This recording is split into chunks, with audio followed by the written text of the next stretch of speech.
In this session, we're going over the instructions for homework 1.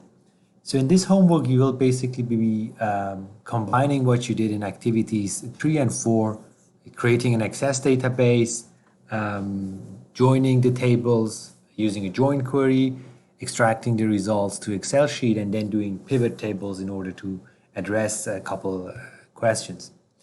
So the scenario is in continuation of what we talked about in activity 1. So go over the scenario. If you don't remember it, it was Alex's shoe store and the decline scenario with the declining sales. So now to get a better understanding of his customers, we want to do an exploratory analysis on the transactions. So the data set is similar in nature to what you had in activity 4, but this is going to be a larger data set. And we're going to use pivot tables to address a couple of questions that you can find at the end of these slides, as well as in the PDF instructions for homework 1. So before we proceed, let me go and show you these sources on eLearn. So under week 4, you have this slide set that I'm going over right now, getting started with homework 1. You have the same instructions as PDF, and here is the access database that we will need for the first part of the homework. So I'm not going to download and open the access database on my local machine since I don't have access, Microsoft Access. So I'm going to basically connect to the virtual lab and do the first part on the virtual lab, which is going to use access. And once I have exported the results as an Excel file, I can continue working on it either on my either on the virtual lab or on the local machine. So this goes also this is the same also for you guys. So you can, for the first part, you most likely need to do it on virtual lab since you don't have access on your own machine. But for the basically once you've exported the results as an Excel file, you could do it either on the virtual lab or on your local machine. So here is the PDF instructions. So these are the same instructions that I have put on the slides.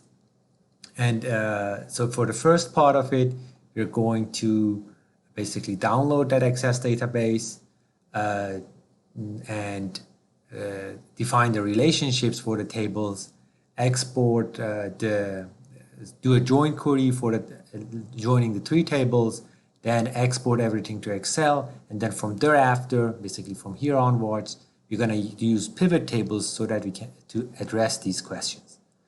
So let's get started.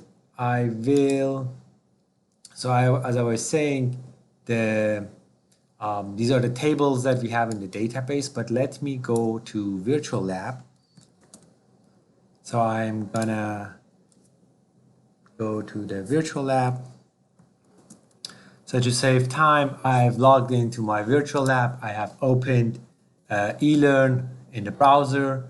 I'm gonna download the access database under week 4 over here. I'm gonna download the access database and show you in folder. I don't need this anymore. So this shoe store DB, that's the database we're gonna use for homework 1. And let's open it. Click on enable content. And so you see we have 4 tables. So let me use the PowerPoint slide to show you the structure of these tables, and then we're gonna come back to our to the access environment. Let me change this to a window. Let me minimize this over here and bring up the slides. Okay, so this is the structure of the 4 tables that we have. We have a customer table, a product table, an employee table, and let me move this further up, and a transaction table. And the customer ID is the primary key for the customer table. In the employee ID, the primary key for the employee table, and product ID, the primary key for the product table, and then the transaction ID, the primary key for the transaction table. So all of these each of these 4 tables has a primary key, And then in the transaction table, so this is basically recording each sale, we have 3 foreign keys which refer to each of these each of these 3 tables.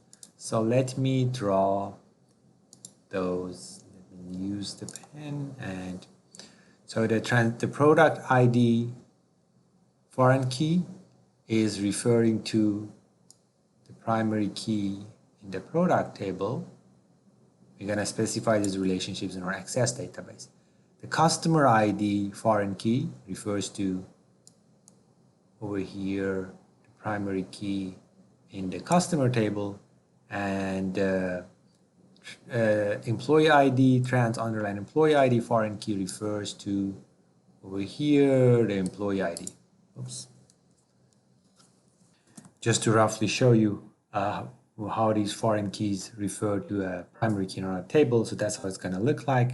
And we're going to do this, of course, in the access database. So let's go back to the virtual lab environment. Let me maximize this window. And so here we have the 4 tables. Let's take a quick look. And each of these, you see, there are a bunch of records in them already, about like 772 in this one. And as we discussed in the activity on access, right now it's on the data sheet view. If you go to design view, you're going to see these are the same fields that we just looked at on the slides. The customer ID is a primary key. These are the other fields. The data type is specified. We have a similar thing for the product, salesperson, and transaction list. So let's take a look. I'm going to switch to the design view so we see the design. Again, the fields that we have on the products table, the primary key. For the salesperson table, the ID, first name, last name, age, and gender. Okay, here's the primary key, as you can see. And then for the transaction table, over here, you see the primary key and the other fields. So what we need to do for this part is we're going to close all of these tables. So this is the design view, the data sheet view. You see we have about 2,000 transactions. I'm going to close all the tables before I proceed. So let me go back and show you on the slides where we are. So we downloaded the access database. We opened it. We took a look at the 4 tables. And we closed them. Once we did that, now we're going to get to step 3, creating the relationships. And basically these arrows I was showing you over here. And once we've done that, we're going to do a join query that's similar to what we did in our activity 3. There we only had 2 tables, now we have 4, and we're going to join them. And then the last step for the access part is we're going to export all of these to Excel. So let's get to it. So we're going to go on, this is again, I'm back. As you see this little, drop down bar for virtual lab. I'm on the virtual lab environment. I opened the access database. We took a look at the tables. Under database tools, you're going to click on relationships. And you see these 4 boxes pop up. So these are these 4 tables show up. We want to add them, like we want to add all of them. You could press and keep the control key and then click on the other ones as well, or you could just add them one by one. And make sure you've added each table just once. You do not want any of these tables to show up on this window twice. So now we are going to specify the relationships. Let me resize these a little bit so you can better see what we have. So this is the transaction list where we're going to have the 3 foreign keys that refer to the other tables.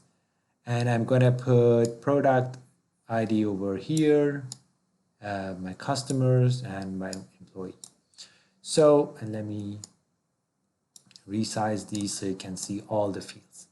So similar to what we did for activity 3, here we're going to specify product ID. So point to the product ID field. Make sure you're pointing to exactly this field.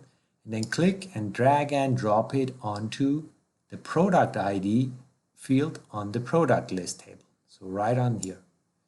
So you should see the two tables, transaction list and product list, and the product ID field is what we are defining the relationship for.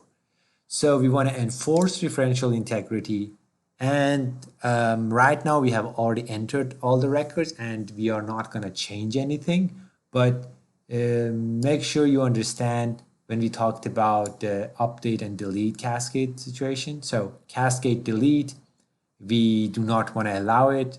And as we said before, that means if I'm gonna delete a record from the parent table, it's gonna propagate or cascade to all child tables and delete the records from those tables as well. I do not want to do that, but I want to allow the cascade update, meaning if something in the parent table, in this case, the product list table, so let me first click on create this relationship, then I'm going to click on it again to talk about it. Okay, so if I was, so now this is the parent table, this is the child table. If I want to delete anything from the transaction table, it's going to be okay. It's not going to trigger any violation. But if I was going to delete a product from the product table for which I already have a transaction, so basically its product ID shows up on one or more transactions. If I would want to delete the product, it's not going to let me do that right now because I haven't checked the box for cascade delete. And I don't want to allow it for consistency purposes because, well, maybe we had a product earlier on and we had transactions with that product ID. So if I was going to, so now we're not offering that product anymore, but if I was going to delete that product, then allow the cascade delete, it would delete all transactions for that product. So that would leave me with no records for those past transactions. I do not want that. So we're not going to check the box for cascade delete, basically for any of the relationships we define. So just click OK. We're going to do it for the two other ones. So customer ID, make sure your mouse is pointing on the customer ID field. Drag and drop it onto the customer ID on the customer list. And again, we want to enforce referential integrity, meaning, so again, referential integrity was I do not want a transaction in my transaction list for which I don't have a existing customer ID. So it's only going to accept customer IDs that already exist on my customer list. And check the box for cascade update and click create. That's the second one. And now for the third foreign key relationship, we point on the employee ID underline foreign key and drag and drop it onto employee ID and salesperson. Same thing, enforce referential integrity, cascade update, and click create. I'm going to rearrange them a little bit so that these lines don't cross each other. So we have defined now the three foreign key relationships. This is how our tables are related. And once you've done that, you can click on close. It's going to ask whether you want to save it. Make sure to click yes. And now we have defined the relationships. So the next step was, let me go back to the slide. We want to create a join query. So we define the relationships. We want to create a join query. So we are going to click on create, and then we're going to click on query design. So now we want to use all four tables again. So you can select them all or one by one, but make sure each of them is just going to show up once. And again, if you want to do multi-select, press and hold the control key and click on the remaining tables. So add selected. So each table is showing up once. So now the order here doesn't exactly matter, but I want to, since this is going to be the resulting table is my sales transactions, I want to start with the transaction list. So over here, you're going to click and select transaction list dot star, That means it's going to pull all fields from the transaction table. In the second, you can basically select whichever. I'm going to do customer list. That start. This is all fields from the customer table. Join it with all fields from the product list. And the last one, salesperson. I'm going to scroll down and salesperson. So make sure you have each table once. And once you have that, then click on run. Now we have the join of all 4 tables. Make sure you have 2000 records here, and you should not edit any of the entries in any of these tables. So make sure you have 2000 records once you join the 4 tables. Let me maximize it for a moment. Okay. And we're going to save this query. So on the query tab over here, just right click on it, click save. I'm just going to leave the name query1. I'm not going to do multiple queries. So here is our query. And if you happen to close it accidentally, you can just double click on it. Now it shows you again the query. As we said in activity 3, you could toggle between the datasheet view, which is what you get after you run the table. You can go back to the design view where you specified the query visually, or you could also take a look at the SQL syntax. And as you see, so we didn't talk a lot about the SQL syntax, but here you can see what the syntax is going to look like in the structured query language. So let's get back to our datasheet view, and then the last step is we want to export these results to Excel. Okay, so when you're on the when you have opened the query in the datasheet view, click on external data, and under the external data tab in the export part, click on Excel, and it's going to ask a name where you want to save that file. Again, when you're on the virtual lab environment, make sure where you specify this. Right now I am pointing to my OneDrive folder, so it's going to save it in my OneDrive folder. I can pull that up from some other machine on the cloud. I can get my file from wherever else I want. If you save it on the virtual labs desktop, make sure to upload it to your email or somewhere else so that you can access it. So pay attention to this part. You can browse and specify where you want to save your file. If you have OneDrive activated, that would be a good place to save it. Right now mine is set to save it on my OneDrive documents folder. I'm going to click save, export data with the formatting. You don't need to open it. I'm going to go to that location to open the file so you see where it is, and then click OK. And now it has exported it. I don't need to save the steps. I'm not going to repeat this process, so I just click close.